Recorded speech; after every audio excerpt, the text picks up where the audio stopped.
Jesus is the answer for the world today. Above him there's no other, 'cause Jesus is the way. So where is the information about addictions in the Bible? The church has sort of lost the idea of types and shadows interpretation of the Bible. What that means is when God wrote the Bible, every number, every name, every situation means something. And so if you find the right story about the topic you're looking at, it's going to have all this information for you to understand things. And the Bible gives us a wonderful story of addictions. And that story is the story of Samson. And immediately it tells us something. The first thing it tells us is Samson's name means sunlight. What are we as Christians to be? The light of the world, right? Yes. And we're to shine around everybody. One of our addictions counselors got a hold of a book one time. This is the title of the book. I'm a Christian, I can't be addicted. Well, what do you think about that? Well, this story is telling us, here's a guy that an angel comes and says he's anointed by God from his mother's womb. He is called to begin to deliver Israel from the Philistines. Okay, so who are the Philistines? Well, Philistines means sojourner. Who are the sojourners on this earth? The people that don't belong, the aliens. Evil spirits and those that follow the devil. So he was supposed to defeat the devil in his life. But he had a few problems starting out. Now, just because I have a few problems, does that give me a right to be addicted? Does that give me a justification to be addicted? No, the addiction comes when I, through the flesh, try to meet those needs. It isn't needs. We all have needs. We all have struggles, until, of course, we get enough faith to realize that they're all taken care of. Right? And Samson's father's name means rest. He comes from the city of Sorek, which means to cry out. And he comes from the tribe of Dan, which is judgment. In the Bible, when it gives you all those names, it's giving you for a reason. That's a description of the person. Okay? So what was his dad like? He's laid back, he's angry, he's judgmental. Okay? And how about his mom? Well, in those days, if a mom could not have children, how shameful was that? Very shameful. And we find out that they have some other problems in the family. Think about this. Ladies, an angel appears to you and tells you that you're going to have a son. He's never to eat grapes or anything from the grapevine. When do you think God did that? What does God know in advance? Here's a guy's got an addiction potential, doesn't he? And God's going to say, keep him away from all wine. You know, totally.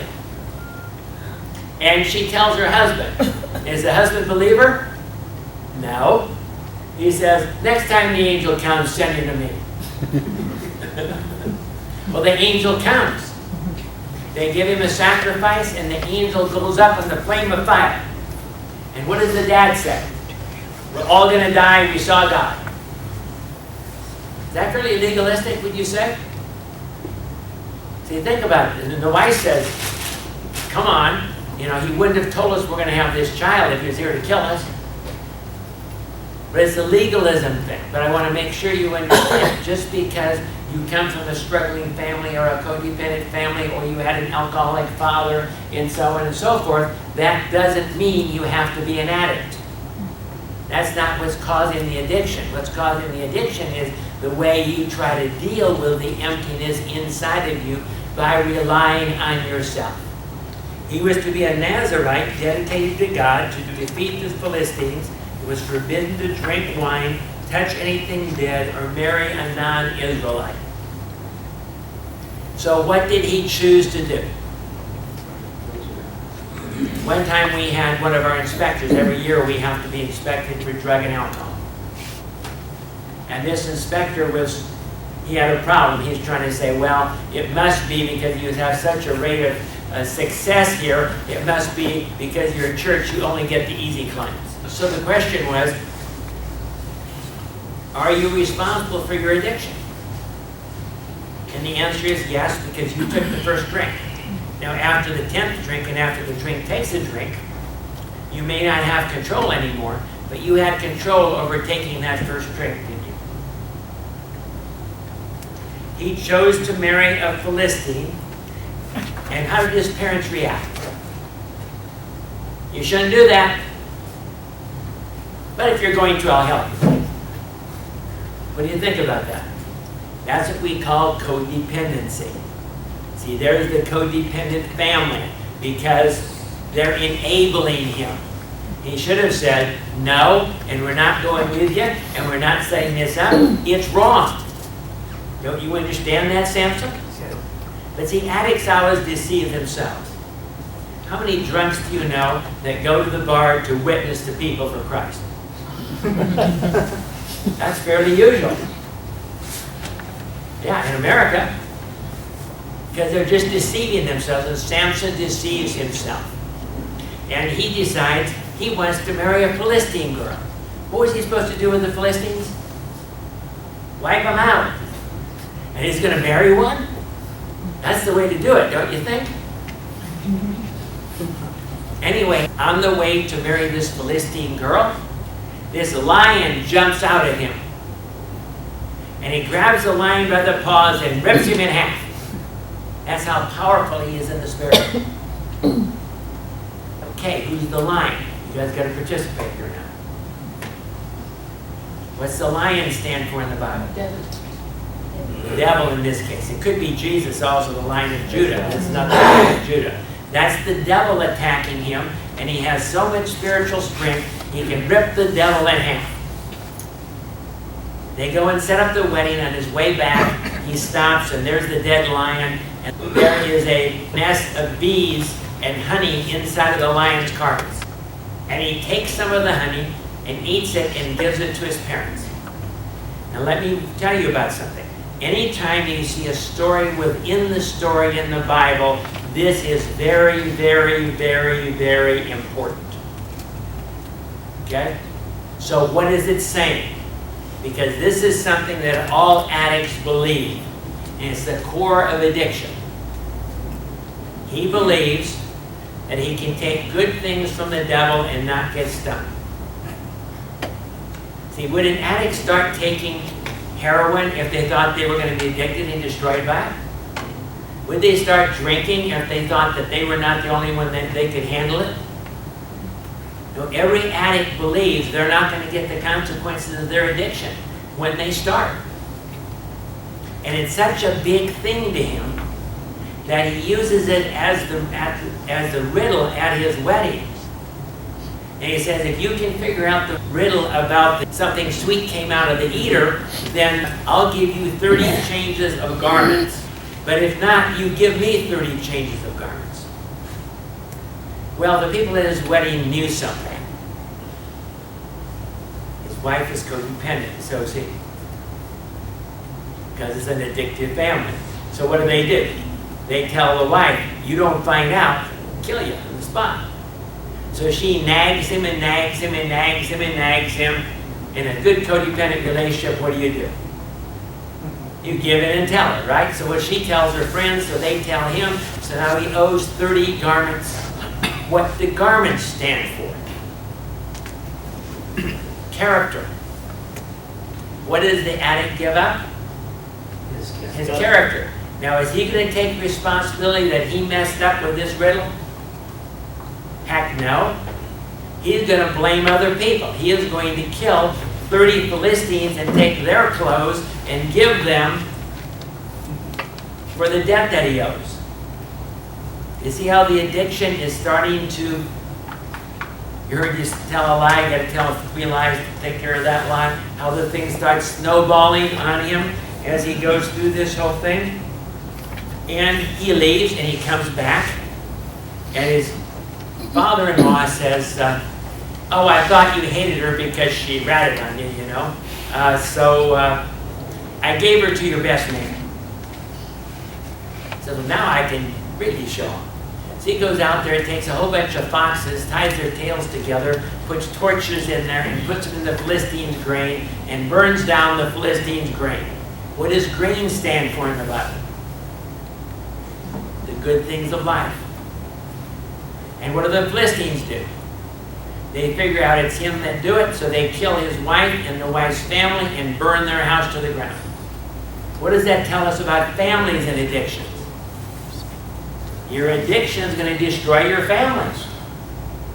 They're the ones that are going to get the consequences of what you're doing. See how this thing continues to build that way? Next time we see him, he's in the cave Etam. And Etam means a lair of wild beasts. What does he become? A wild beast. The addiction is, he no longer cares about other people. It's dangerous. Right? And the Philistines come up and surround the place, and the Israelites say, why are you here? And they say, we're coming to get Samson. So the Israelites go, and Samson says, okay, take me, but just tie me up with ropes. Now, what is that saying? The Israelites stand for the church. If an addict won't confess, if an addict won't get help, what do you have to do? Set boundaries. Sometimes you have to kick them out of the church. Like the Apostle Paul had the person kicked out for the destruction of the flesh that was sleeping with his mother-in-law. Sometimes you have to set that boundary. Sometimes in families, the boundary has to be, I'm sorry, until you get help, you're not coming home. Sometimes you have to set that to get them, to force them into treatment. Well, the Philistines come and get him. He snaps the ropes. He gets the jawbone of a donkey and kills 1,000 Philistines. What does that tell us? What's the jawbone? Preaching. Even though he's addicted, by the way, how many of you ever hear of preachers that sometimes are addicted sexual addicts or other stuff like that eventually get exposed? Does it mean they can't preach? No. Because the calling of God is without repentance. He never takes it back. So they can be addicted. I've counseled people that were very powerful, even in the gifts of healing, that were addicted. But you see, it hasn't taken them down yet, but it's growing. Next thing we find him, and think about this. If you're out to destroy the Philistines, do you think it would be very good to be in the capital city of the Philistines sleeping with a prostitute? Do you think that would be a smart move? What's happening to his thinking? See, in this case, by the way, we're talking about a sexual addict and a relationship addict, but addictions are basically the same. So all these principles apply to this, and we're going to see that clearly in a little bit. But also, what do we know? Samson is a potential alcoholic, isn't he? If he got any grapes, if he got any wine or anything, we already know the direction he would go. If you have an addictive personality, normally your addiction is just going to be dependent on what you've seen and what you do. But if you would stop that one, you would end up with a different addiction, and you might take a different one. So this does apply to alcoholics in the same way. But he's still strong. You know what he does? They surround the place to get him. He picks up the city gates. You know what the city gates were like in those days? This great big 3-ton piece of wood. He picks up the gates, tosses them on his shoulders, and carries them 60 miles. Is he powerful in the spirit? But he's an addict. That can't be true, right? He's still powerful in the spirit. But he goes to Hebron. Hebron means association. What's that saying? Support groups. Association can help you with your addiction. But finally, he meets a girl by the name of Delilah. Delilah means delightful, but where does she come from? She comes from Sorek. And Sorek means grapevines. Is this a hint? Is she good for him? Is she someone he's supposed to be messing around with? But see, his addiction has blinded him so badly at this point that he doesn't understand that she's working for the Philistines. They've offered her 11,000 pieces of silver for getting him to confess what would take his strength away. But think about this. You're dating somebody and they say, "Oh, honey, would you please tell me how I could destroy you?" What would you think about that? And how about if every time you told her, even you didn't tell her the truth, because first he says, "If I was tied with new ropes." And immediately he wakes up tied with new ropes, and the Philistines jump out of her closet. Would that give you a hint that maybe she's up to no good?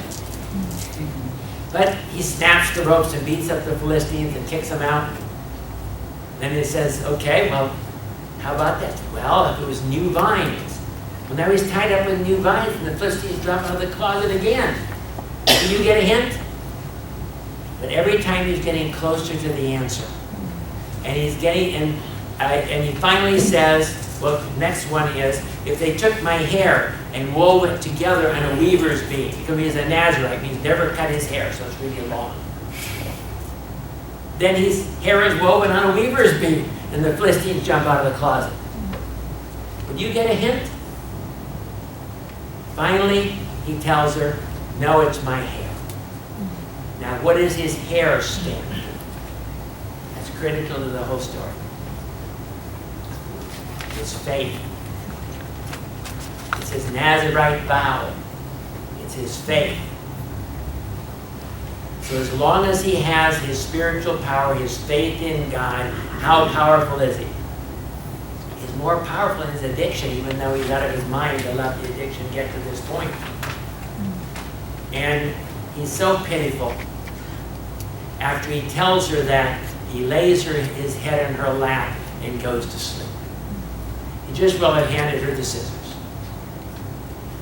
They bring a barber in, cut all his hair off, and he wakes up, and the Bible says something very sad. He didn't even realize that the Spirit of God had departed from him. What had happened? Remember that battle we talked about, faith in your addiction versus faith in God? Which one is won? Faith in the addiction is won. The faith in God is what should have won, but it lost. Because he kept giving into the addiction, and it got stronger and stronger and stronger. He believed more in his addiction than he did in God at that point. And what happens to the addict? They burned out his eyes. They took a red-hot iron and jammed it into his eyes. What happens to the addict's spiritual sensitivity to be able to hear from God at this particular point? And they put him in chains of brass. Brass always stands for judgment or shame. And they make him act as an ox grinding corn for the Philistines. So who is he working for? The devil. That's where the addict ends up. No spiritual insight, feeling terrible, guilty, shamed, and working for the devil. Now, if that was the end of the story, this would be a very sad story, wouldn't it be? But how many people do you know that fit this model? Especially if you're working with addicts. That's eventually where they're going to end up. This is what AA calls hitting rock bottom. When you lost it all. Want the good news? The Bible says his hair began to grow. What's that telling us? He's getting his faith back in God. And the Philistines have this big feast, and the feast is to Dagon. Who is Dagon? Dagon is the Philistine sex god of fertility. Remember, this is sexual addiction. You see how clear it is? So an addiction is what? Idolatry. They're going to force him to worship in the temple of Dagon. And they bring him into the temple of Dagon, totally blind, and he says, God, give me strength just one more time. I want to be avenged of my sight. The thing that bothered him the most is he couldn't hear from God anymore. See, your ability to hear from God is based on faith. But where's his faith? Now it's starting to grow. And he asked the boy to put him between the two pillars in the temple. And he pushes on the pillars and pulls the temple down upon himself. 3,000 Philistine leaders are killed. But here's the question. What are the two pillars of the temple? I'm suggesting they're denial and shame. But what's the critical thing of coming out of addictions? We now have a list. We need faith. We have to overcome our denial. We have to overcome our shame. But we have one more that's as critical as the others. We got to be willing to die to himself. Remember the selfishness? We talked about the basis of everything. Until the addict gets to the place that he says, I'm not going to live like this anymore. I'm not going to rely on myself. I'm going to rely on my faith. I'm going to trust God. And I don't care how painful it is. I don't care how much withdrawal I've got to go through. I am not going to live like this anymore. Be willing to die to himself. Because that's what he did. When he pulled down the temple, what happened? He died, right? We're talking about dying to self here. That has to happen. That's a critical part of coming out of addictions. So what are the more things it takes to come out of an addiction? Faith, overcome denial, overcome shame, die to self. That's what the Bible model is telling us. Now, do you want the good news or the bad news first? The bad news is he only served as Israel's leader for 20 years. His addiction cost him. A good leader serves 40. So his addiction cost him 20 years of his life. You want to know the good news? The Bible says he did more destruction to the devil by coming out of his addiction than he did for all the rest of his life. And where is Samson's name listed? Hebrews chapter 11. The heroes of faith. So what am I saying? I'm saying that every one of you, even if you're an addict here or struggling with that, can be a hero of faith. And that God is able to overcome all the different types of addictions. No matter how bad you get, no matter how messed up you are, no matter how much you've been serving the devil or anything else in your life, that he has the answer. And the answer is those four things. And we're going to see, as we go on with these and other lectures here, of how those four things are buried in all the other types of ways of coming out of addiction. So do you see how clear the Bible is? That's what I love about the Bible. It just hits you right in the face and says, here's the problem, and here's the answer. One of my books called Transformation goes through and gives you all of those Bible models for all the different kinds of counseling basically in the church. All from stories like this. And see, where I like it is because it's a story, people remember it. Yeah. And they also connect to those individual things as we're going through the story. If they're an addict, well, let's see how much destruction that did to your family. Now, how much did this? Did you believe that you were going to be able to get away with this and you could take good things from the devil and not get stuck? And what's happened to your character? Where's your faith? Who's your Delilah? You see the idea? But the idea is you can take models like this and lay out their entire life and use it very effectively in counseling. So that is our model of addiction. Thank you, Your Honor. Thank you, Dr. Troy. So let's go back and let's look through this. So understanding the story of Samson just gives us complete view of the life of an addict, right from the beginning to where he's headed. So it's just it's a very biblical. Anything that's biblical gives us the assurance that this is exactly what's the situation. So especially in counseling or when you're talking to somebody, they don't have to explain too much to you. You kind of know where they're coming from, where they're headed. That really helps. That really helps you to connect with them. So let's go through this again. So Samson's name. So this is basically an Old Testament story that can be applied in spiritual form to a New Testament person. So you can take the Old Testament story and apply the spiritual principles to a New Testament person. The thing here with this father and mother is, the situation into which he was born, and that's sometimes very important for us also to understand. I think the question was raised sometime before. The family, parents, and how that has an effect on the addict. But again, like you mentioned, that is not an excuse. See, it's not an excuse for addiction, because there are a lot of people who came to family like that. They didn't. I think Winston Churchill, his father was an out of control alcoholic, right? So see, he turned out as Winston Churchill. So it's not that if you are born into a family, you have to come out like this. But this is something for us to understand, that there's a higher likelihood. That's the word. There's a higher probability. Doesn't mean that every son of an alcoholic has to be an alcoholic. That's not what it means. But there is a probability, higher probability.